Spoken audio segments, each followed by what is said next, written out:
Good morning or good evening, everyone. My name is Stefan Sickers and I'm the Managing Director of the Directorate of Environment and Energy at the United Nations Industrial Development Organization, UNIDO. A warm welcome to all of you to the high-level political forum side event on inclusive and sustainable industrial recovery through digital transformation and the circular economy. As it is by now customary in this kind of online events, I would like to invite speakers to please keep their microphone muted when not intervening and keep their camera on at all times, or at least when they are intervening. Our audience is requested to use the Q&A function to pose questions, if you have any. We will be monitoring these to make sure we engage in a dynamic discussion as time allows.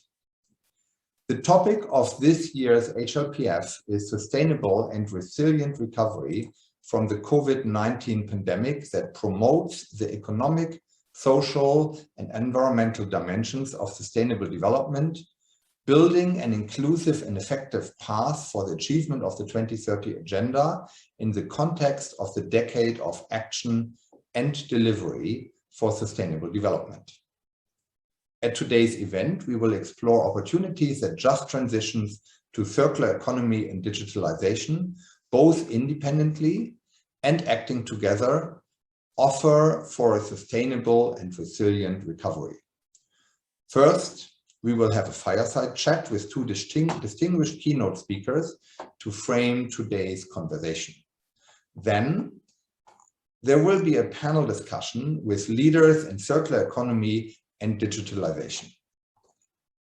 Let me start by introducing our keynote speakers.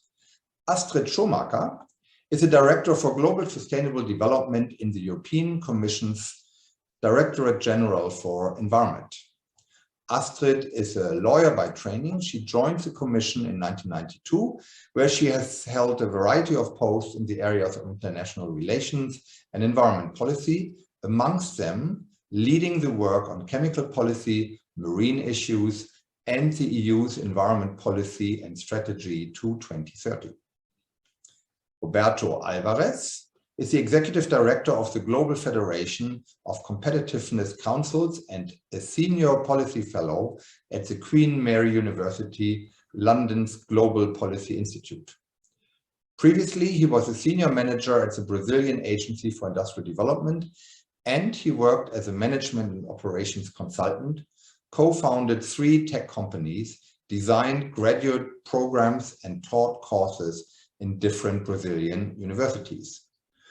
I will start with one question for each of you, and then have 2 questions that I'd like both of you to address. Please keep in mind we have 3 to 4 minutes per answer. So, Astrid, first to you. How does circular economy figure in the EU Green Deal, and how will a just transition to circular economy help address the global challenges we are facing? Thank you, Stefan, and greetings from Brussels to everybody. So indeed, the circular economy for us is a central piece of the European Green Deal, and the European Green Deal, I don't think, is necessarily known to everybody. This is the EU's strategy for sustainable growth, but also the compass for the recovery from the impacts of the COVID pandemic. And the way we are framing our policies is to recognize climate change and biodiversity as the defining challenges of our time. And then we say that unless we tackle climate change and biodiversity and also pollution, unless we do so, our economies will not stay within planetary boundaries and will not be resilient. So we have to solve these crises in a way that we think requires them taking less from nature and using what we do take from nature longer in a more efficient way in our economies, keeping it in the economies longer. The European Green Deal tries to give a systemic response to do all that. Now, all of this is driven by an understanding which largely came about by the International Resource Panel, that half of climate change emissions, 90% of biodiversity loss, and also a third of pollution are actually linked to the way we extract resources from the planet and then turn them into products. So in other words, we think we need to change this economic model that extracts too much uses and then throws away to circularity. And by doing so, we believe we can not only stay within planetary boundaries, lower our environmental footprint, and thereby contribute to SDG 12, but we also see that we can do a major contribution to keeping climate change in check and curbing biodiversity loss, but also importantly to SDGs 8 and 9 by creating new jobs. We have the data in the EU showing us that circularity creates new jobs, and also by making businesses more competitive and more resilient by sort of responding to their needs for greater price stability or for securing access to raw material and defending them also then against the consequences of resource scarcity, water scarcity, for example. Now, the way we do all that, and that's now really tough to do that within the remaining 1.5 minutes or so, is to say that the circular economy needs to be at the center of our economic model, in the center of the economic transition. It needs an approach that brings together all government departments and that looks really at the economy and our production and consumption from the beginning to the end. And very importantly, look at the beginning. So look at the design stage, already change the way we design products, involve and empower all actors, including all consumers. And there, of course, we see directly the link to digitalization and its opportunities.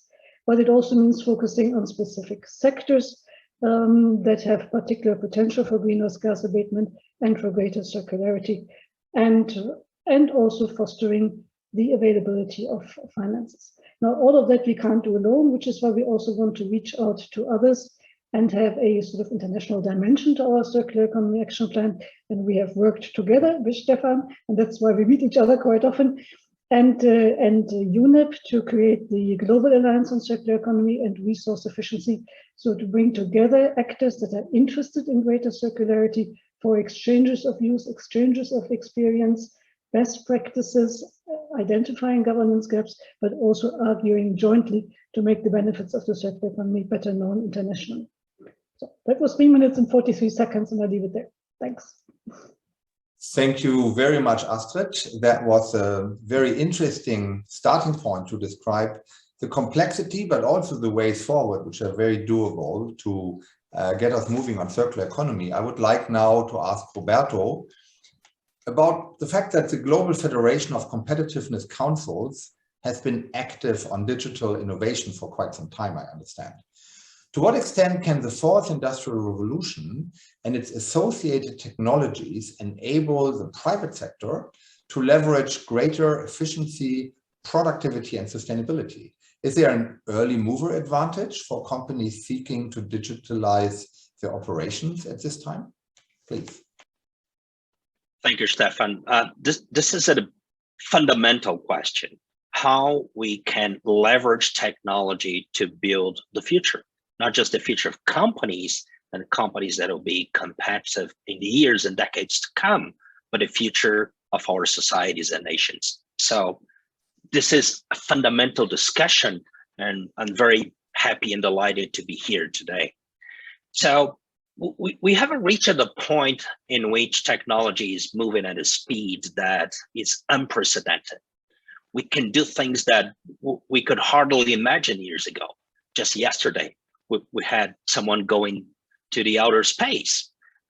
So there are lots of things that we can do. If we look at the manufacturing space, I would say that there are 4 main changes. First, the way through which we create things is changing from open innovation to digital environments. So we are changing the way we can create, design, engineer things. The second thing is that we can now make things that were not possible in the past. We can 3D print things. We can build products from the atomic level up. So this is quite new. So there are new opportunities that arise from that.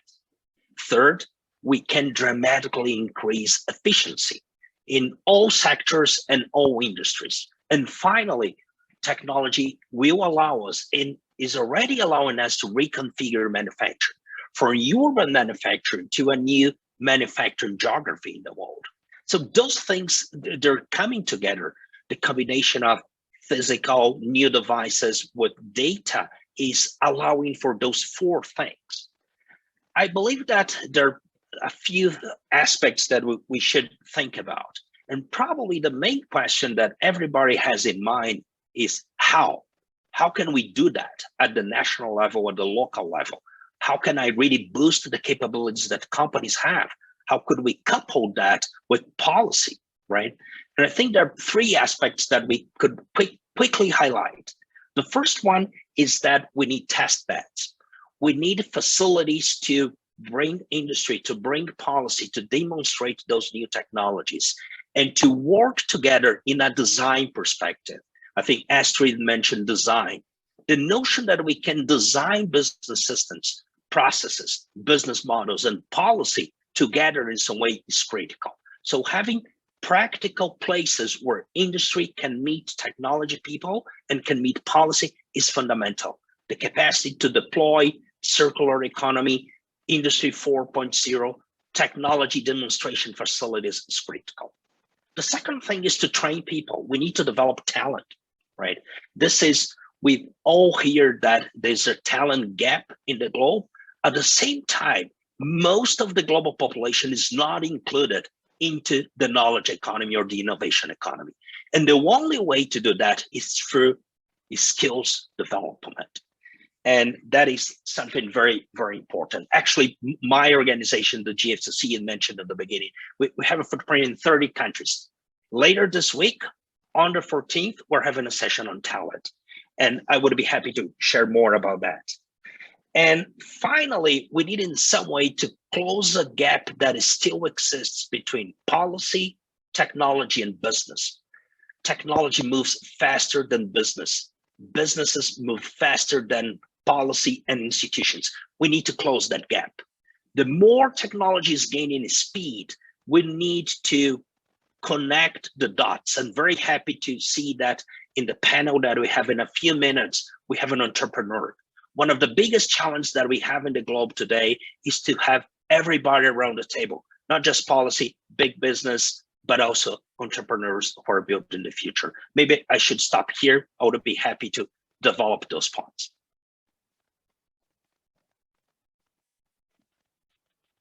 I think that you're muted, Stefan. Very much. It was meant to be working, but it didn't. Well, thank you very much, Roberto, for throwing us into the discussion with your introductory remarks. And now I would like to ask both of you, how can innovation and scaling digital technologies accelerate the transition towards the circular economy and allow countries to achieve their commitments under the Paris Agreement and the Agenda 2030? Please, Astrid, 2.5 minutes would be the ideal time, and the same, of course, later for Roberto. Here we go.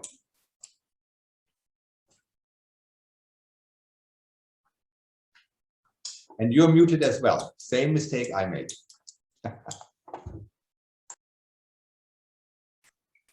Okay. On the third attempt, I think it works. I now know why this is called a fireside chat, because I'm in a cozy situation here with Roberto. I agree with everything he said. So I'll just try and pick up where he left off. I think when we look at climate change, we have a lot of focus on energy and energy policy, and rightly so. But circular economy in itself is a major part of the solution, and one perhaps that is not so well recognized. But for example, if we look at remanufacturing and refurbishment, we can reduce energy and material input substantially compared to the production with virgin raw material. And that then, depending on sector, can lead to CO2 emission reductions between 57 and 87%. But techniques and strategies and policies like remanufacturing and refurbishment need support, and digitalization very often can offer that support, in particular by making us better understand what is the product content. Because in today's global value chains, to understand the product that arrives at some point, in our case in the EU, which may have gone in its manufacturing to many countries with many added value operations taking place, very difficult at the end of the life cycle to then understand how can you take it best apart, what is inside. And their digitalization with technologies such as blockchains, of course, is absolutely crucial. On the other hand, we think it's super important also to see that many of the new business models, so for example, the sharing economy, seeing mobility more as a service, for example, often rely on collaborative platforms. And those, of course, again, are digital platforms. So we really see the digitalization here as an enabler of the circular economy. And I think that's one important angle. But on the other hand, and maybe also not often seen, is that when we look at digitalization, if it's not properly managed, the increase in electrical and electronic equipment that results from digitalization can, of course, also lead to a lot more energy use, to an increase in consumption of precious and critical raw materials, and an increase in waste of such materials, which means the digital economy also needs the circular approach if it itself wants to succeed and stay within planetary boundaries. Digital solutions themselves often come with an increase in energy consumption. We have looked at that in the European Union. We've done a study on that. And we have seen that, for example, the energy consumption of data centers and telecommunication networks could grow at the rate of between 35 and 150%, very wide range, but in any case, a stunning increase over 9 years. So that means we have to use our digital opportunities, I think, also with great care. It is a major help for us to address some of the challenges, as I said, so with international value chains, recycling, especially plastics recycling, and then also to see them as enablers for consumers to play an active role, to understand what is in their products, to make the right choices. Thank you. Thank you, Astrid. Roberto. So I think that to, in some way, to get started with my answer, it should rest no doubts that innovation is critical to build the future, right? I think there are plenty of data around the globe. For sure, for OECD countries, we know that at least 50% of growth can be explained by innovation. But also for countries in the emerging world, it happens for me to come from Brazil. And more than 15 years ago, the Brazilian Institute for Applied Economic Research analyzed data coming from more than 75 manufacturing companies. That is 97% of Brazil's manufacturing GDP. Companies that innovate and differentiate products. In an emerging nation, they grow more, they're more productive, they create more and better jobs. What do I mean? Jobs that pay better and in which employees stay for a longer period. So there are plenty of data in the global north and the global south to highlight the importance of value creation, innovation. But there are barriers for that. And the main barrier really is about capabilities. Why people don't innovate, why companies don't innovate?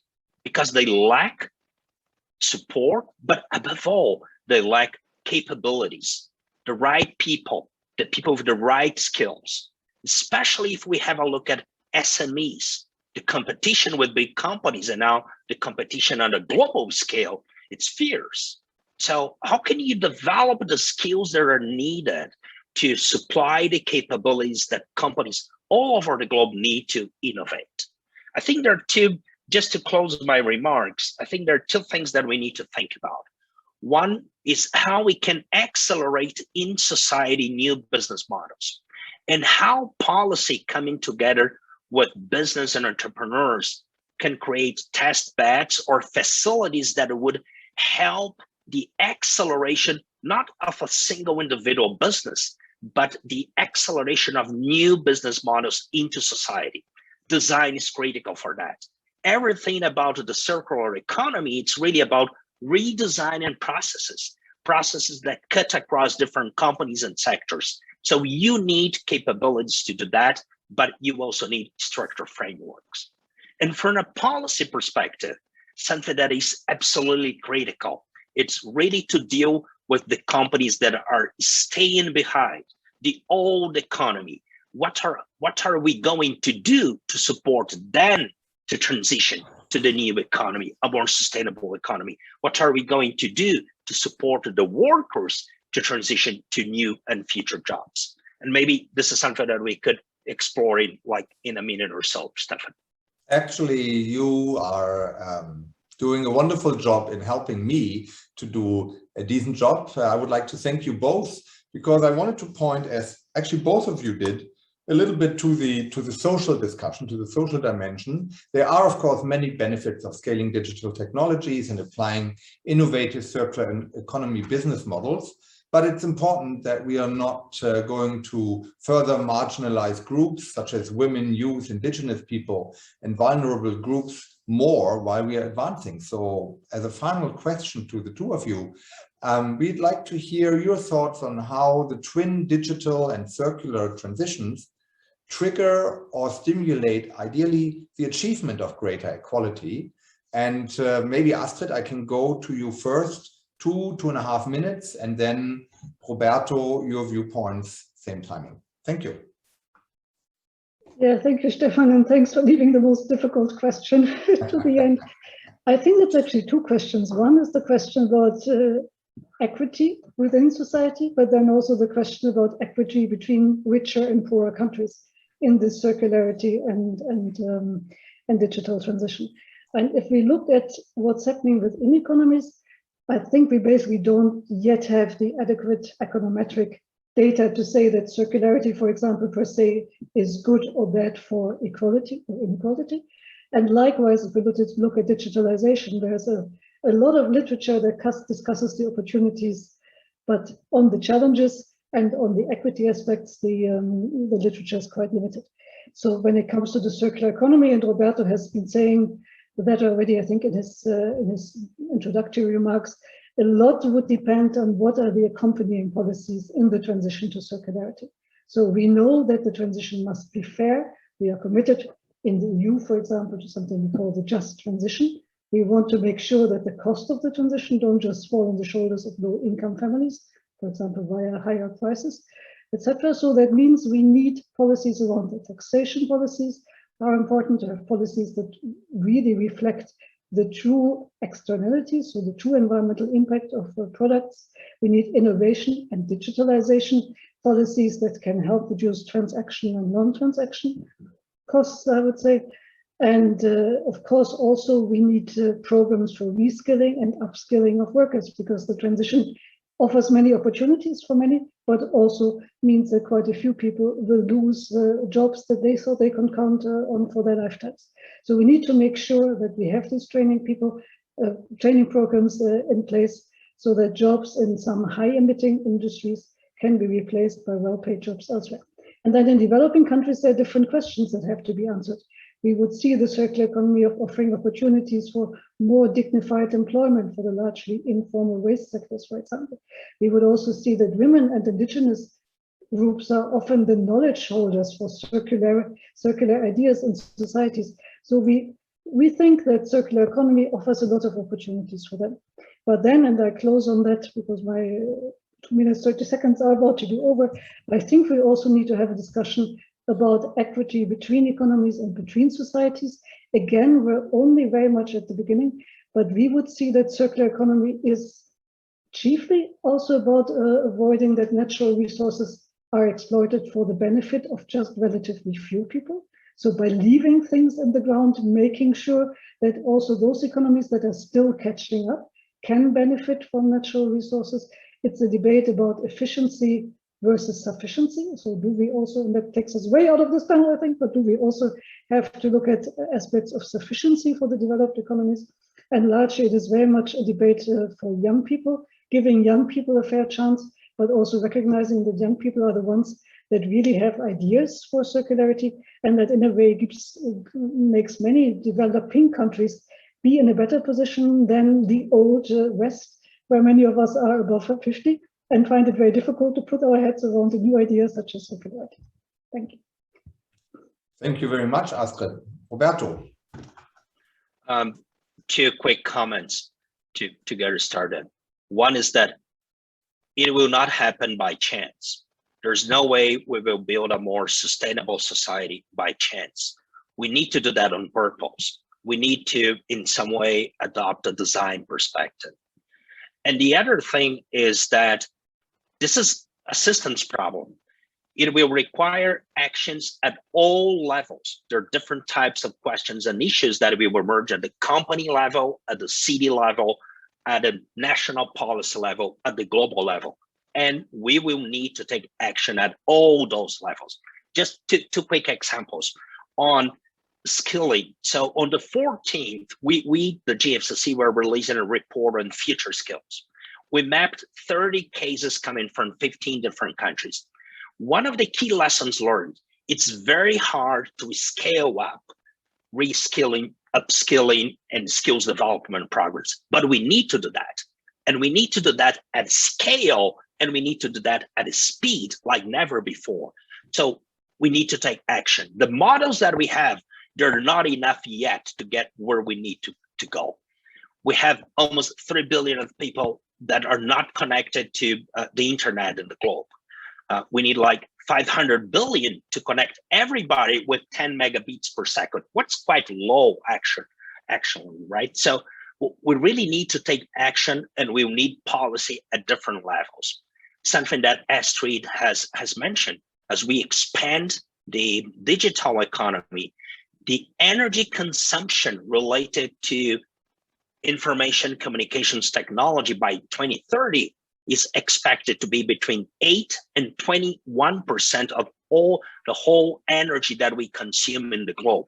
We will need to address that. Where will that come from?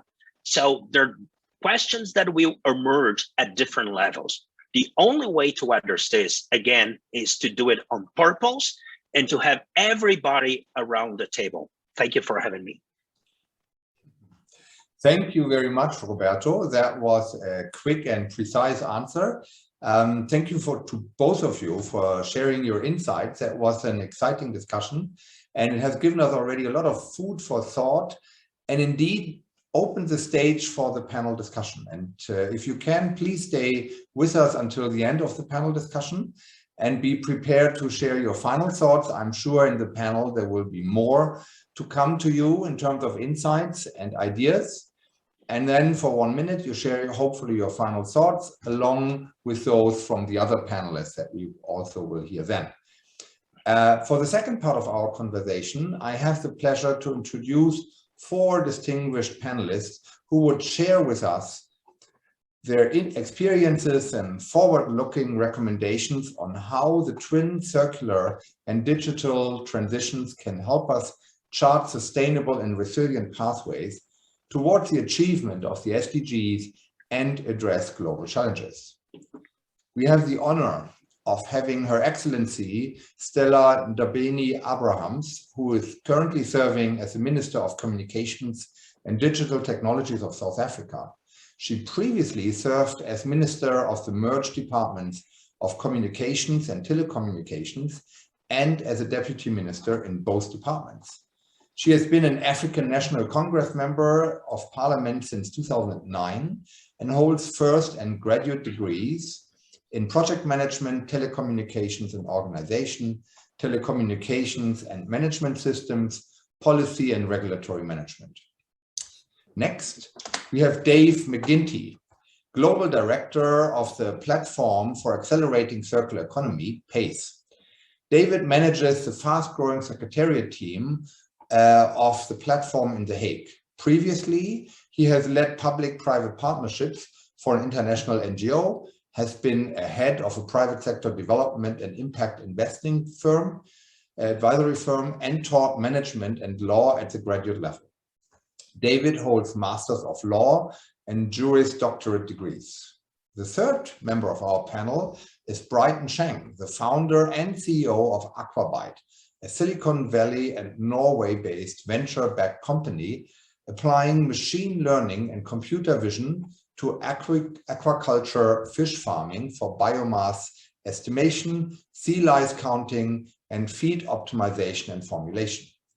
Brighton was named to the 2019 Forbes Under 30 Under 30 in manufacturing and industry. And our final panelist is Bogolo Kenevendo, who is an African economist, a non-resident fellow at the Center for Global Development, the managing director of Kenevendo Advisory, and the former Minister of Investment, Trade and Industry in Botswana. She is a member of the United Nations Secretary General's high-level panel on digital cooperation and group on financing for development, a member of the World Economic Forum Global Future Council for Public Goods in the Fourth Industrial Revolution, and also a young global leader of the WEF. We have 2 rounds of questions for each of our panel speakers, and please try to keep your answers to a bit more than 3 minutes, or ideally even less. I will start with a question to Her Excellency, Minister Abrahams.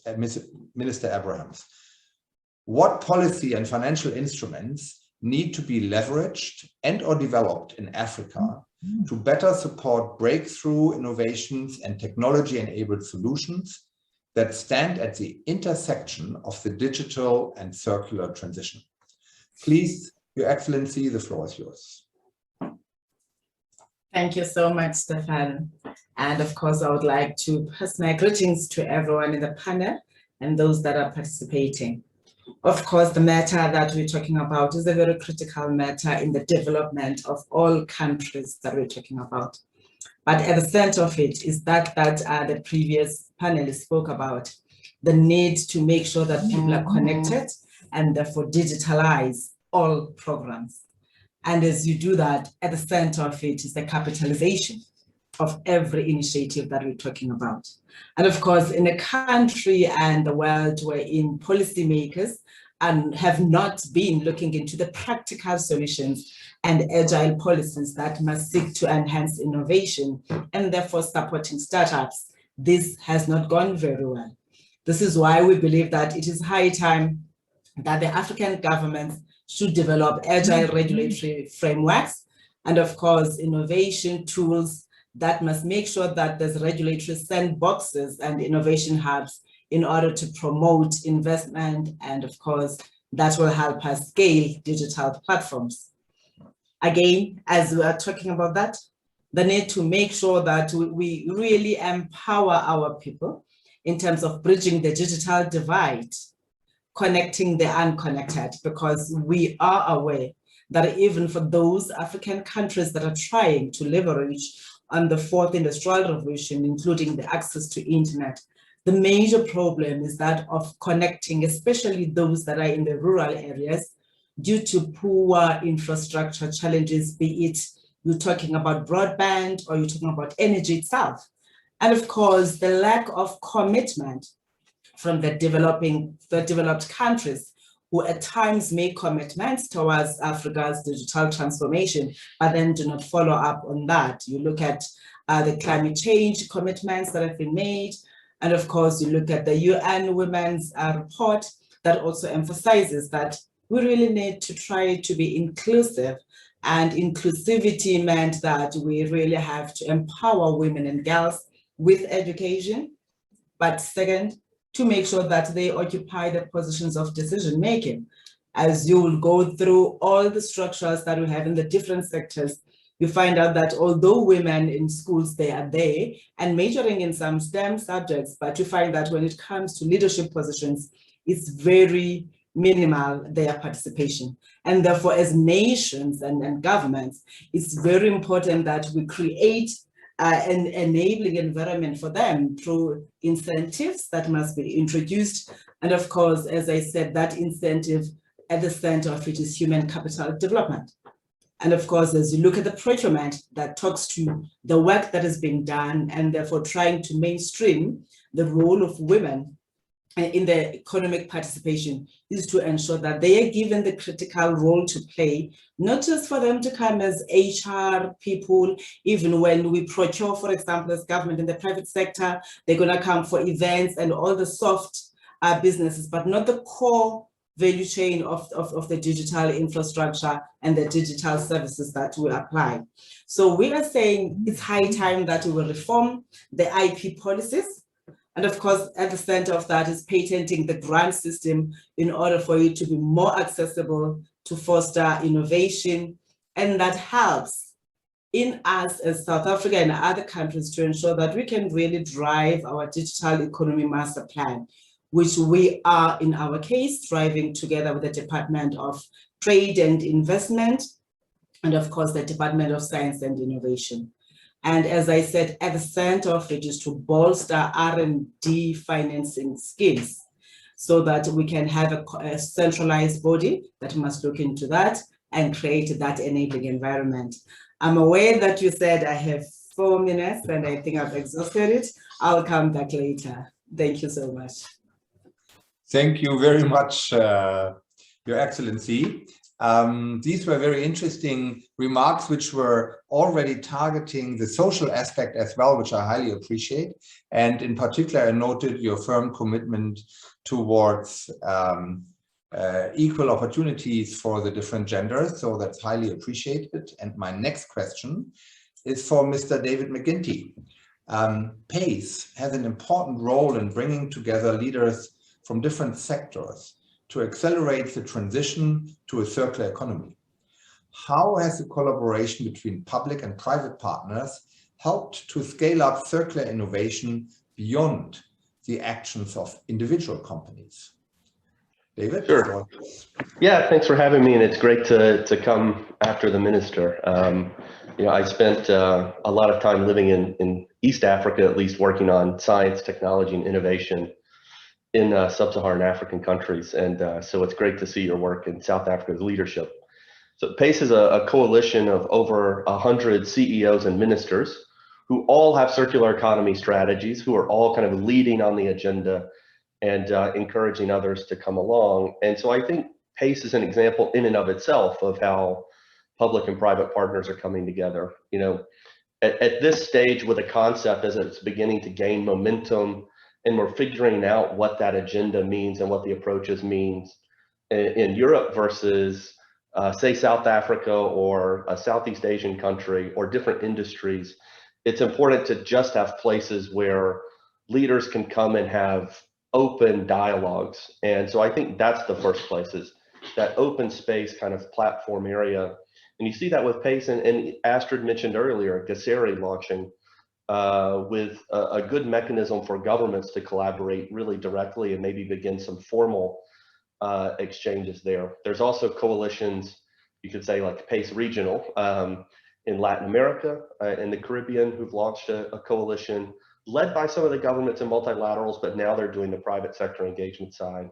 And there's an alliance in Africa hosted by ADB or AFDB. And so those are just examples of where we see a big need for that open discussion. But to give it some more tangibility, you know, within PACE, one of the key areas that we found is, as an early innovation itself, you think of circularity as a bunch of business model innovations.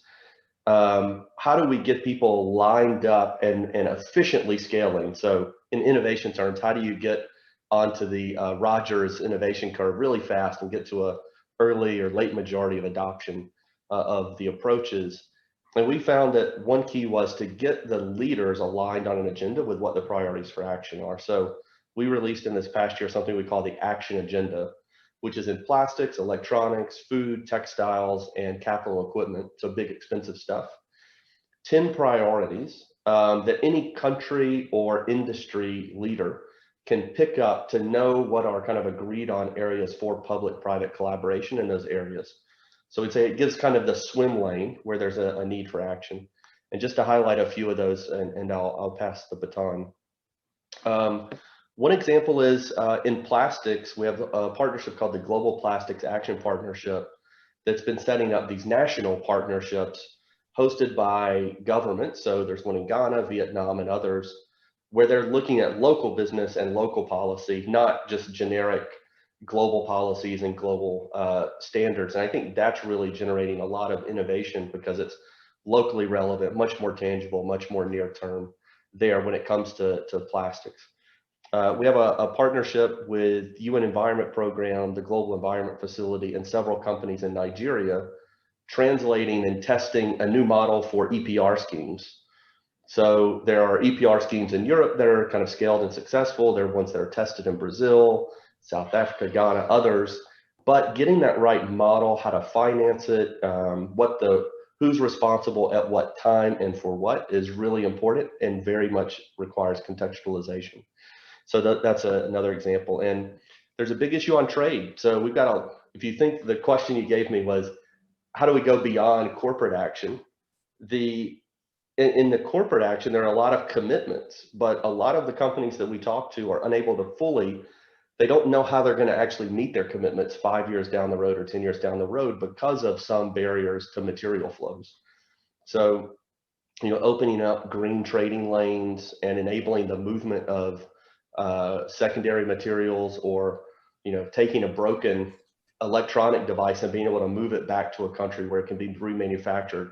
There's a lot of areas where industry kind of know the problem statement and they need policy and practice, even sometimes other than policy, to come along to enable those material flows around the country. And so I'll leave it with that and look forward to the next questions. Thank you very much, David. Brighton, I'm coming to you, noting that Aquabyte has successfully harnessed sensors and 4IR technology to measure biomass and sea lice levels in our oceans. Is there an associated blue shift to the green shift enabled by advanced manufacturing technologies? And how can we best advance the blue economy through, and the blue and the green economy through digitalization? Brian, again, 3, maximum 4 minutes, floor is yours. Great, well, thank you, and great to be with you all, and great to be on this panel. And I would say, absolutely. Just to talk a bit about the blue economy and what we do, if we think about the world being 70% water, we only produce about 5% of our protein from the oceans, and that represents a tremendous opportunity for us to be able to produce a lot more from our blue economy.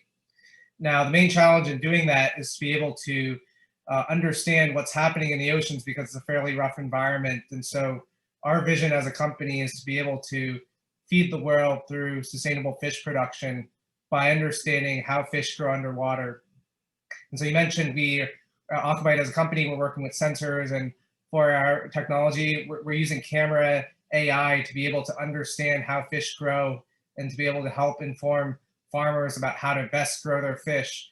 And I think this represents a more general trend towards, of course, digitalization in the blue economy, because when you can understand what's actually happening, this allows you to make better decisions, which creates more sustainability and also provides more value to industry to make better decisions and get closer and closer to automation and being able to expand seafood production, not just near shore, but also in the open ocean or on land. To give an example of the type of changes that this can enable, there's an example I like to give where just imagine people are driving around and they can't see through their windshield. This is basically how we've been growing fish for the last number of years, where once the fish is in the pen, you don't really know how it's being grown. And now you can finally see through the windshield. And what is the value of that? It's something where previously it's hard to imagine what a world like that looks like. But once you have the clear windshield, there's no amount of value that you would go back to driving around without that clear windshield. And I think it's the same way where these type of digital technologies are really bringing transformative technologies that are enabling new forms of production. In terms of being able to continue to advance the blue and green economies through digitalization, it's really creating the right environment to do that. A lot of what we do has close ties to food safety, environmental policy. I know we'll talk a bit more about that in terms of how we can be able to support development in that area. But more generally, Aquabyte as an example, bringing technology to these industries, it's something that can be enabled not just in aquaculture, not just in blue economy, but in green economy in general. And this also has impacts not just on food sustainability, but also on climate change. Being able to move more production to fish will enable less greenhouse emissions and be able to overall produce more sustainable food. And so, yeah, I know we'll talk a bit about that conscious of the time, but like really appreciate to be here and share more of it from the entrepreneur perspective. Thank you so much, Brighton, and thank you to Borgolo Kenevendo for waiting for so long. There's a reason why that was the case, because you have experience on both sides of the fence. We have now heard regulator and minister, we have heard industry, but you have been both a former minister for industry and a private sector entrepreneur. So to you the question, what is required to bring public and private sectors closer together to transform our current economies to circular, digital, but also inclusive economies? Floor is yours. Well, thank you so much, Stefan, and a very good evening, good morning to everyone joining us today. One of the challenges of being the last one to speak is that everyone has basically said what I intended to say, which means I'm going to save you some time, Stefan, and just really quickly wrap it up and say one of the things that need to happen is have a safe space for both the private sector and the public sector. And that can only be done by the public sector, by governments. And we have to recognize from the onset the roles that each player here represent, which is a facilitator as a government, and of course the main player in the game being the private sector. And when we understand that, then we get to follow, governments usually follow what private sector does, because as was eloquently said earlier, technology moves faster than private sector moves faster than governments. And as Jack Ma said in one of our HLP sessions, that you as an entrepreneur, you build, you work on technology and government will follow. So what we create as a mutual environment here as governments would be to ensure that a government is not stifling innovation and is not stifling the growth of the private sector in spaces that they don't understand.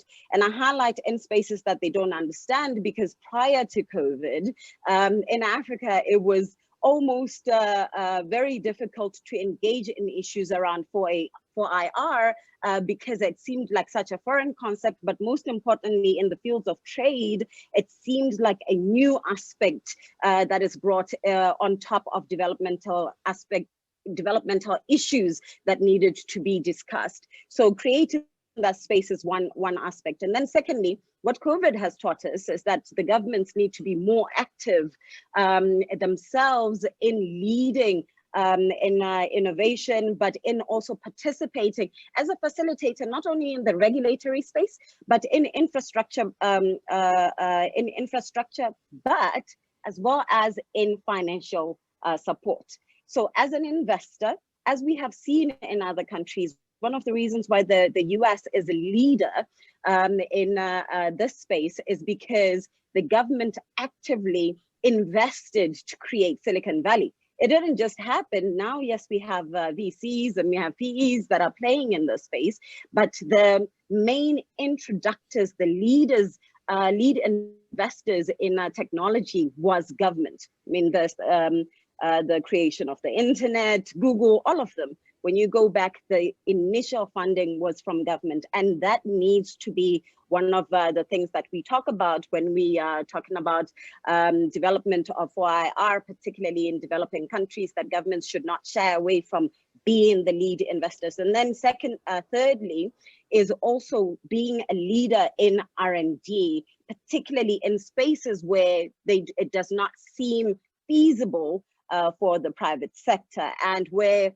maybe problems still seem too cumbersome. There are too many challenges where the private sector does not want to play. But the private sector has a role in also helping governments ensure that they are developing the right environment, so participating in sandboxes. And in another example is what BDMA does in the auto sector here, is facilitating training of human resource to ensure that they are up to par with the skills that are needed in whatever sector that is there. So a triple P sort of situation is needed where all players have a different role to play. Thank you so much, Bogolo. And I would like to add, or rather to bring out an element that you repeatedly mentioned, but never put to the foreground, and that is the role distribution, government to industry or economy. You said yes. Facilitation, government, action, industry and economy. That's a very good point, of course, also from our perspective, but I would like now to start with the second round of interventions, a little bit shorter maybe for everyone, maximum 3 minutes, 2 minutes ideally. And I start with Your Excellency, Minister Abrahams. Women and young people are particularly at risk of displacement through automation of labor and in some circular business models. So my question to you is, what policy measures are necessary from your perspective to ensure equitable participation in digital and circular transitions? Please, floor is yours. Thank you so much, Stefano. Of course, at the center of it is to ensure that all countries and governments, they come up with progressive policies on education. Because if we're not focusing on that, again, you're going to miss it. Therefore, to say, how do we do a complete overhaul of the education system that we have, that must not only look at the youth or the children in classrooms, but must also look into those that are at the workplace. Therefore, that upskilling and reskilling becomes very crucial in order to enable women to participate effectively in the digital economy. Of course, I'm saying this having a full appreciation of the challenges, the social challenges that women go through in terms of what we go through, especially in the African continent. We are in low-skill jobs, we are in the social sector. But again, if you look at the environment where we are expected to play only a role in the kitchen, which is what leads to most women not really occupying critical positions in government and in the private sector. This is something that we're saying the education needs to really be restructured to make sure that women are treated equally and they're introduced at all aspects at an earlier age. Of course, the second thing is to make sure that we really try to come up with policies that seek to overcome gender disparity in the workplace. If you look at the data from UNESCO, where they are saying there's a significant number of women enrolling for STEM programs, but there's limited visibility of women in leading technology firms. This tells you that we need to say, how do we then come up with a policy, whether it's affirmative or what, that seeks to say, we are here, we are not going to compromise, but we're going to make sure that we reserve certain jobs for women, despite the number of experience of years, but the expertise that women have, because we have a tendency as governments to look at experience, whilst we've already alluded to the socio-economic impact that women are faced with in their areas. But to say we're coming up with policies that seek to address that, we may be able to really bridge that gap. And the last thing that I would like to talk to before you chase me away, it's also important to really consider how technology diffusion might be encouraged under the current global trading standards. Because through technology transfer, we may really be able to assist the African countries to leapfrog the development. And that also exposes lots of women, not only to usage of the technologies, but to say, how can they therefore change certain things and make sure that these technologies are custom made in order to suit their environment. Right now, as Stefano would like to pause there. Thank you so much. Thank you so much. And I really apologize for chasing to some degree, but nature of the beast. David, over to you. What are some of the key digital technologies that can be leveraged by firms, including small and medium enterprises, to accelerate a just transition to circular economy? If you could keep it to like 2, maximum 3 minutes, that would be great. Please. Good. I'll keep it short and I'll address the just transition question. Read the World Bank's Digital Divide report and consult the Principles for Digital Development. Those are kind of globally agreed on issues. In CE and the just transition, there's a lot of different aspects to look at, but we're only starting to scratch the surface of really understanding the health impact. So we talk about a lot of benefits, but not necessarily disparities. So benefits in clean air from reduced production, cleaner materials, decent work, economic development, water circulation and preservation. You know, there's lots of these things talked about. I think they're great. We need to do a lot more work before we scale up some approaches. On the technologies, I'll just kind of give it as a list, given the time. You know, one area to look at is over provisioning. This may be perceived as like a big company or government or rich country kind of issue. Over provisioning is when you buy too much equipment or you have underutilization. If you look at data centers, a lot of times kind of a regular number used is that about 25% of the computer power in a data center is underutilized or it's used for passive activities. And there's a lot of efficiency and cost savings that could help be reapplied to help get technology to other places. The other area is in technology as a service. So technology as a service, so take a piece of equipment and then share it. So car sharing, ride sharing, those sorts of programs, but those could be applied so that they go to the kind of, the rich and the middle class, but there are also ways to apply it to tractors as a service, tools as a service, computers as a service for rural communities, for example, where everyone doesn't need to own the equipment themselves, can actually start to have a distributive effect that can be inclusive if inclusion is intentionally put in to the design of the work. The next example is around technologies that could apply to anything that applies to supply chains.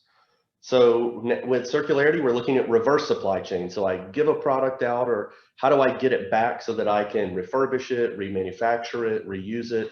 So any technology that helps me know, or one person in a supply chain know where a product is deployed, and also start to work on the logistics. So how can I connect the manufacturer, the OEM, to the distributor, to the reseller, to the company or government or NGO, whoever might be bringing that material back is used. And you can see this tangibly in something we call product passports. Product passports will require a lot of technology behind them. Imagine it's like an ingredient label for any product.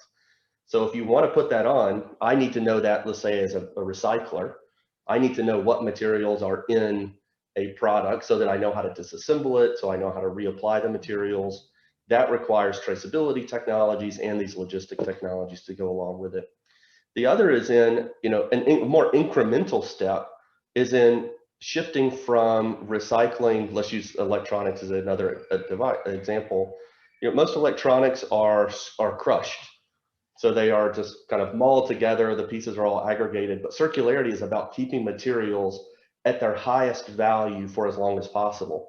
So what you'd rather have is disassembly, where you have the different products, the kind of base materials segregated. And so any activity or technology, like Apple has something called Daisy, which is a robot that takes their equipment apart as opposed to crushing it, is really important. And just to conclude, look at Citra put out a report. I had the opportunity to be on the advisory group for this, on 39 innovative business models in circular economy, and pretty much all of them have technology as a component of to be able to deliver as the product or service, or as an enabler of the product or service.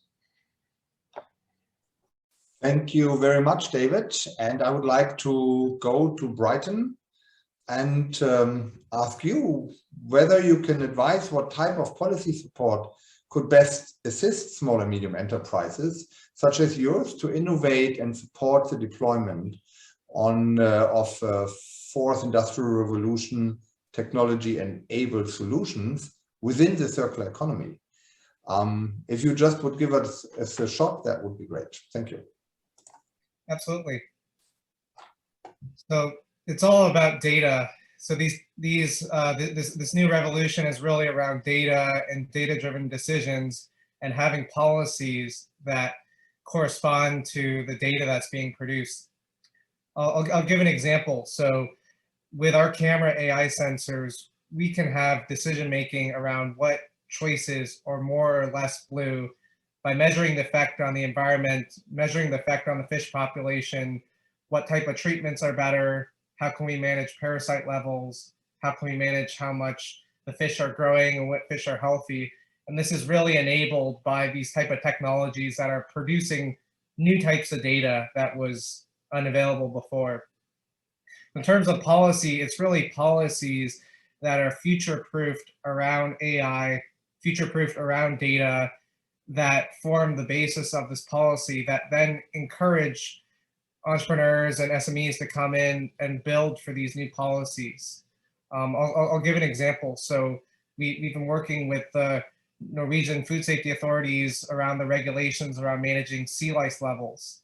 And so previously farmers needed to go out and manually count 10 or 20 fish, but with the camera AI, they can now use that as a replacement for manual counting. And to do that, the policies needed to be corresponding to allow the use of digital technologies as a replacement for manual counting.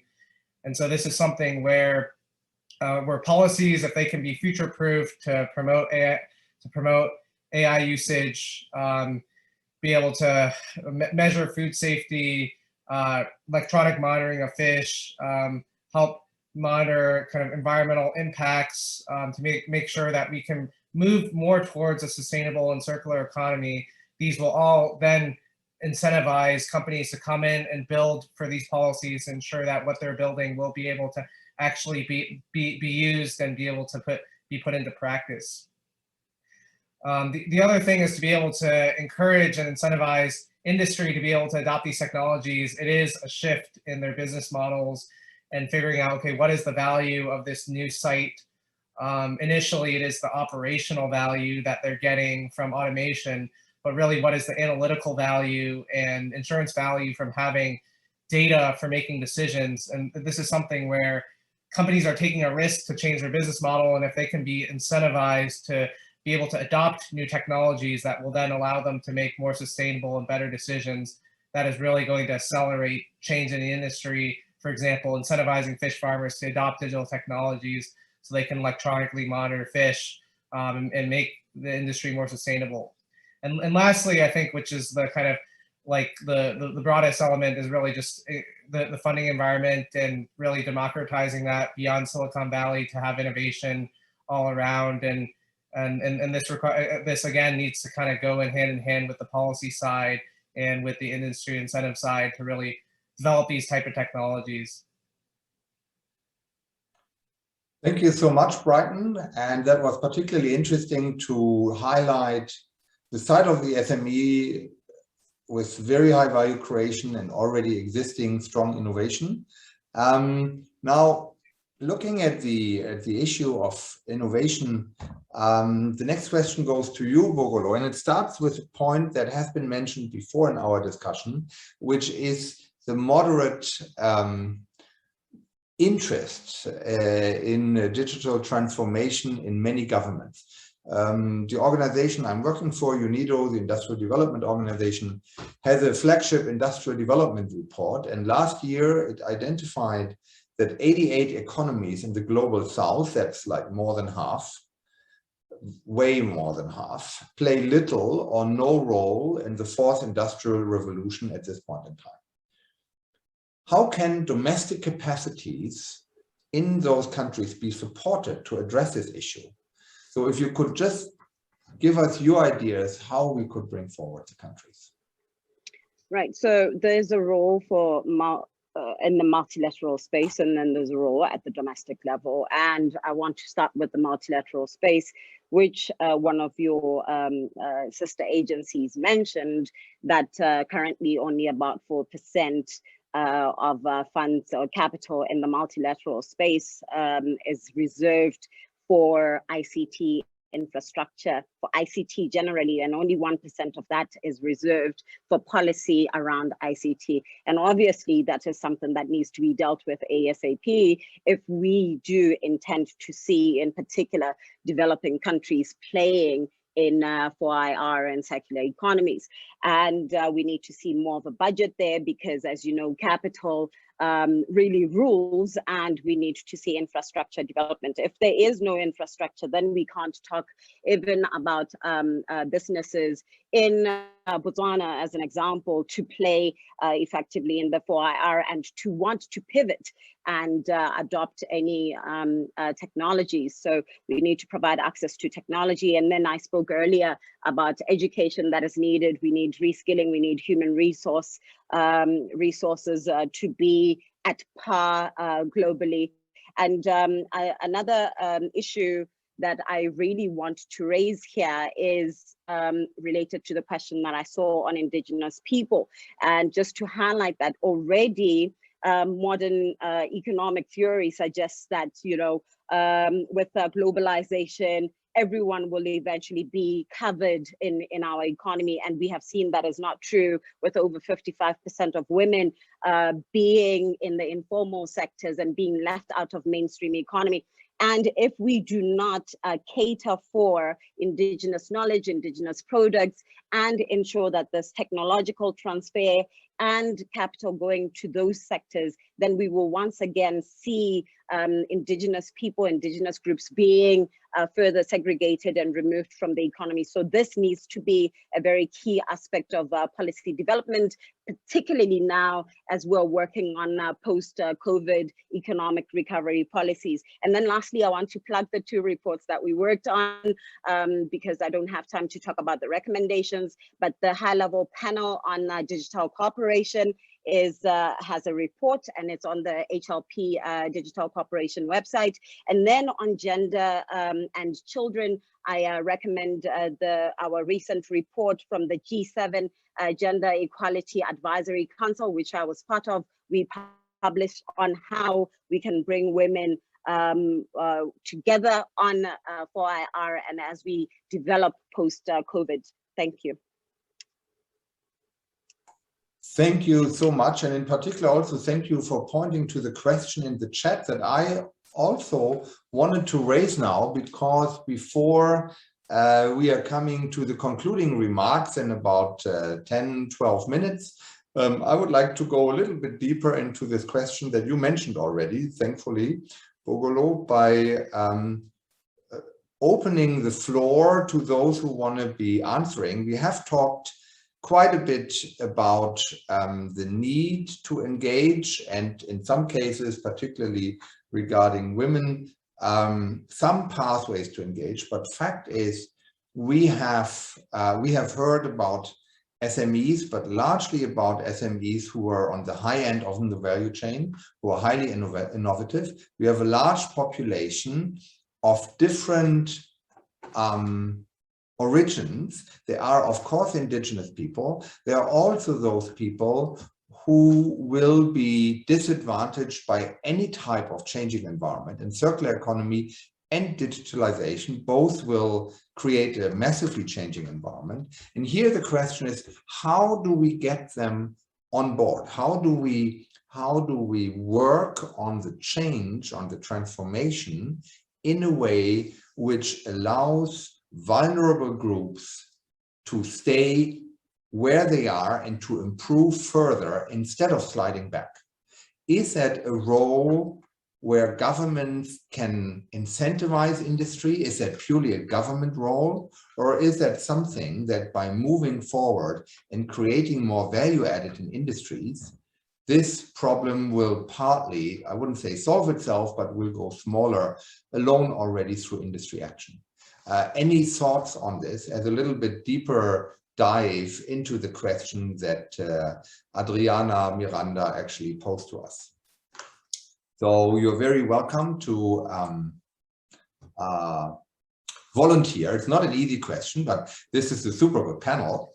So yeah, Bogolo, I can see already your mind is spinning. Towards an answer that is not. I can jump into it. I believe anything is a deliberate action. Diversification of the economy has to be a concerted effort. You can't expect for it to just happen.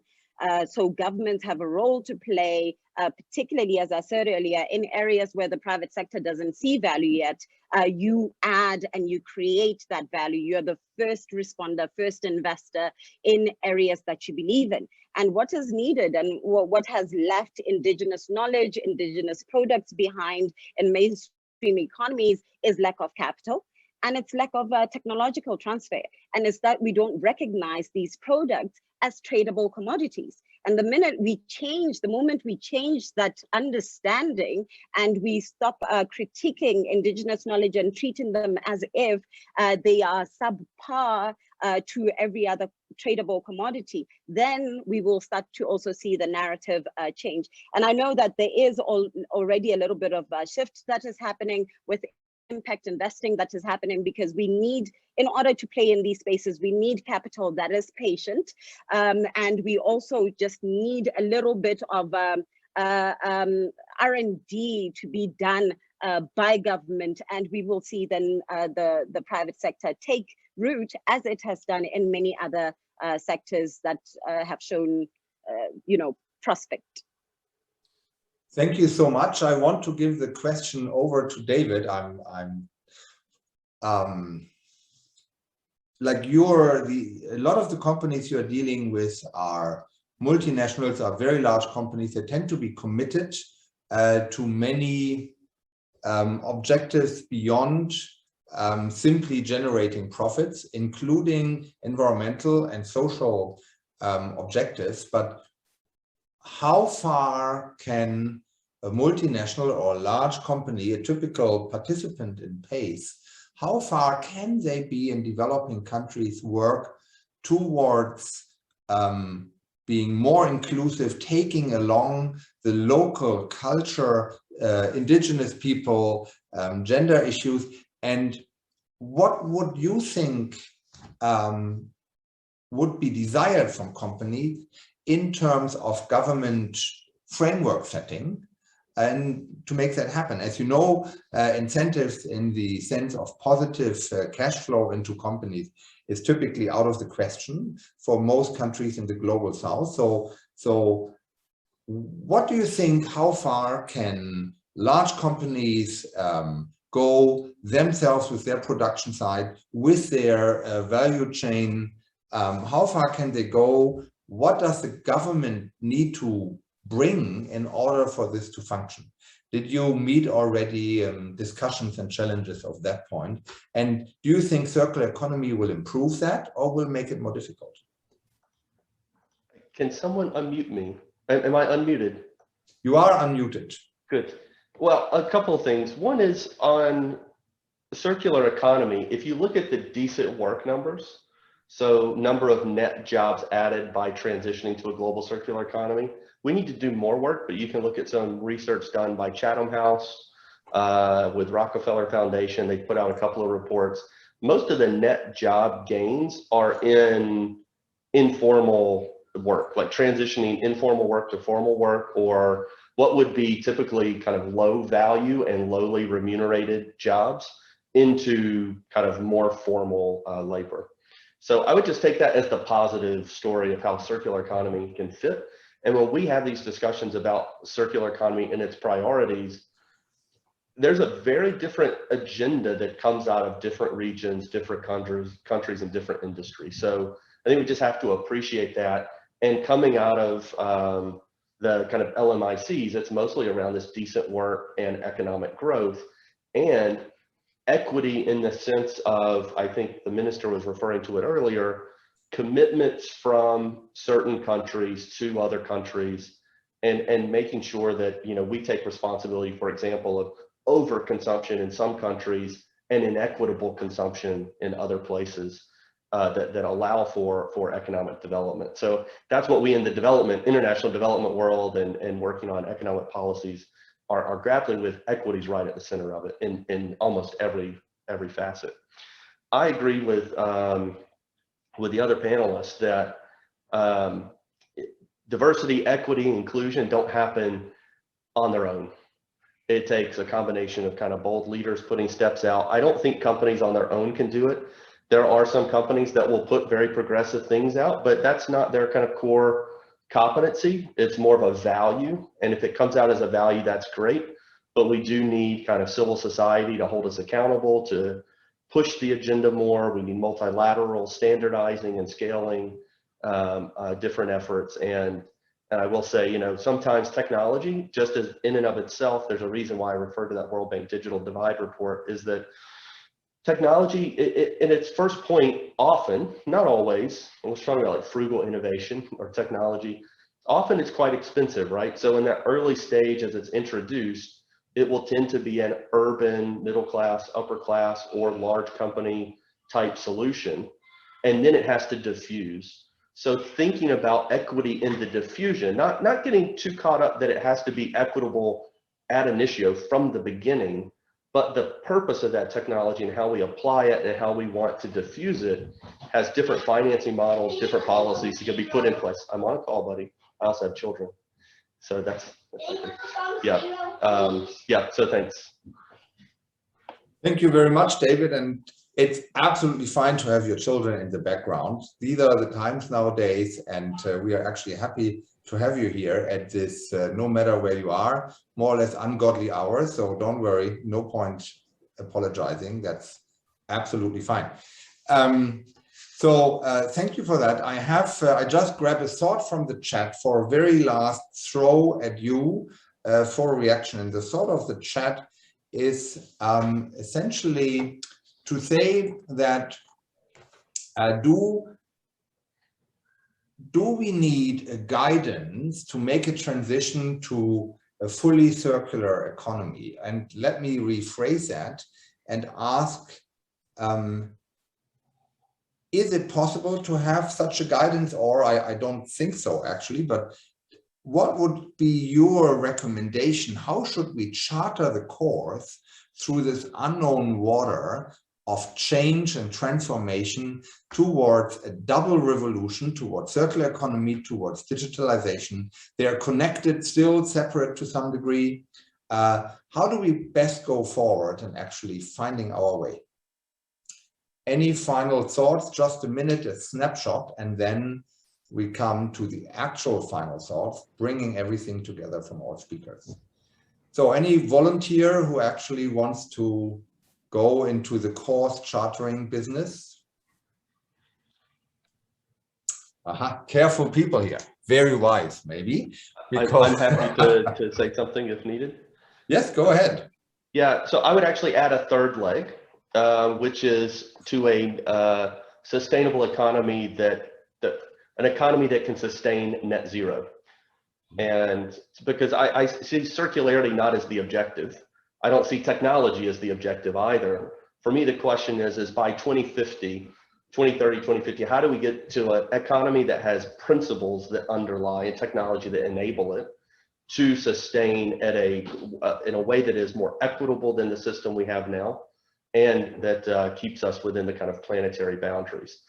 And so I think that's the key, is kind of setting that vision. And then much like we saw in the climate agenda moving from the 90s to the 20s, at least at the global level, which is where I'm coming from this, is setting a clear metric, putting a time-bound metric in place around which we can rally and then start to mobilize people and investments will be absolutely critical. And we don't have that right now around circular economy. So that's certainly something we're looking for. Thank you very much, David. Let me just grab a snippet from the very beginning. You said net zero as an absolute and more equitable as a relative are the objectives in your viewpoint. Bogolo, I thought you were ready to also step in. Yes, go ahead. Yeah, yes, thank you. So I just wanted to tag on David and say, we've been talking a lot about governments and the private sector, and I believe that there's also a role for the consumers to play here in demanding more socially conscious, aware, impactful businesses and responsible businesses, supply chain responsibilities, value chain responsibilities, and demand that they are impactful. And when that happens, we will also start to see the private sector in itself actively want to contribute towards the development of circular economies in particular, but also towards that market diversification, as what we're seeing now happening, some businesses moving from Vietnam, China to de-risk, but also to respond to the demands of the consumers, that you can't just be in one aspect in one area in the world. And then lastly, as stated in the high-level panel report on digital cooperation, the response is to cooperate. To cooperate on legislative infrastructure, is to cooperate on capital flows and ensure that the gates remain open and there are very few protectionist policies around capital, and to cooperate as well when we talk about digital economies, digital trade, and all eyes will obviously be at MC12 later in the year, and see if issues of digital economy will once again be on the agenda, and most importantly, be part of the discussions. Thank you so much. That was a very interesting discussion. And of course, I would like to have all of you on screen again, if it's possible, Your Excellency, Astrid, Roberto. and the other panelists who are still on screen. Just to finalize the interesting conversation we had today, I would like to ask each of you, what is your takeaway, a 1-minute burst statement? What's your takeaway of today's discussion, for which I have to thank you really, because it enriched at least my knowledge massively. And maybe we can start simply in the same order that we originally started, that makes everyone's life easier, better than me pointing in something completely reversed. So we start with Astrid, Roberto, Your Excellency, following by David, Brighton, and Bogolo. So Astrid, 1 minute, what is your takeaway? Well, I think the main takeaway is that we've all said neither circular economy nor digitalization are sort of ends in themselves. And they are tools that we want to use in order to ensure that an expanding and hopefully increasingly prosperous world population can peacefully live within one planet and keep our resource use to what that one planet provides. And then there's so many questions of what are the right policies and how do we incentivize and how do we measure success and what are the business models that work and how do we get the financial sector to support business models they've never heard of, and how do we steer the transition and accelerate it and support SMEs and retrain workers and allow women to pull their weight. And with all of that, it seems highly inefficient for individual countries to try and find these answers by themselves. So I think what is really needed, and probably subject for a whole different conversation, is the creation of a truly global space, global forum for discussion, ultimately global rules to play by, mechanisms for knowledge transfer, capacity building, etc. We have PACE, we have PAGE, we have GACERA. All of those are steps in the right direction. None of those are sufficient. How do we bring all that still together? Looking forward to the next HLPF and an answer to that question. Thank you very much, Astrid. Roberto. Thank you, Stefan. I really wanted to highlight something that came to my mind before, and I think that was really stressed by all the panelists. A transition to a better, more sustainable, actable world, it will not happen by chance. So we need to take action and we need a design perspective. So this is my first key takeaway. And the second thing, in some way, building on what Astrid has mentioned, we need learning, but more than that, I think that we need experimentation. I think lots of the questions that we had here in this conversation and even on the chat, they highlight the need to deal with a complex unfolding reality in which there's these two different paces, technology and business in some way, and institutions and policy. So I think the time is ripe for us to maybe to think about a new type of global platform that could go beyond just sharing things that are systematized, but maybe bringing to the policy space what entrepreneurs have been doing, experimenting in a structured way. So I think this is something that my organization, the GXSC, would be very interested. And it seems to me that building the type of facility that in some way could help everybody to learn, but above all, to accelerate the scale up of new models could be essential to build a different future. Thank you so much. Thank you very much, Roberto. We need to talk. Your Excellency, please. Thank you so much, Stefano. Of course, what I'm walking away with tonight is that there's a need for us to collaborate.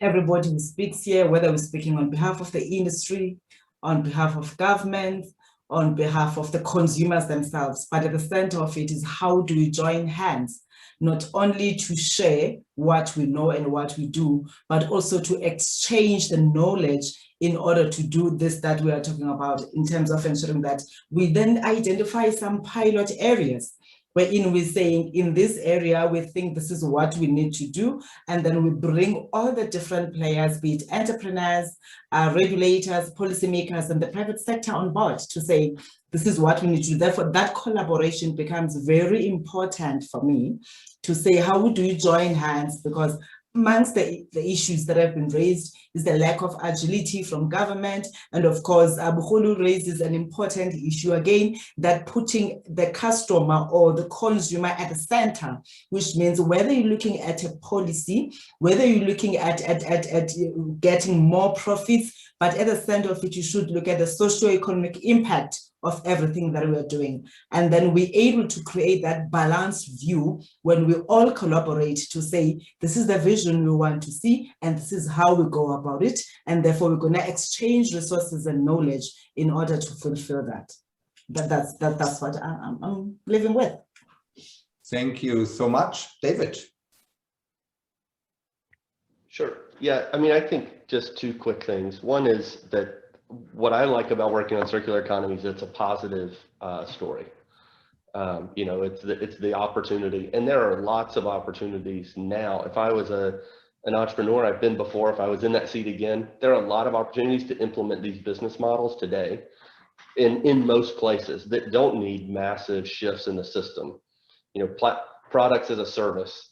Almost every framework and taxing system and other things can support that. You don't need innovative financing, blended financing models, those sorts of things. It's on equal par with other types of approaches.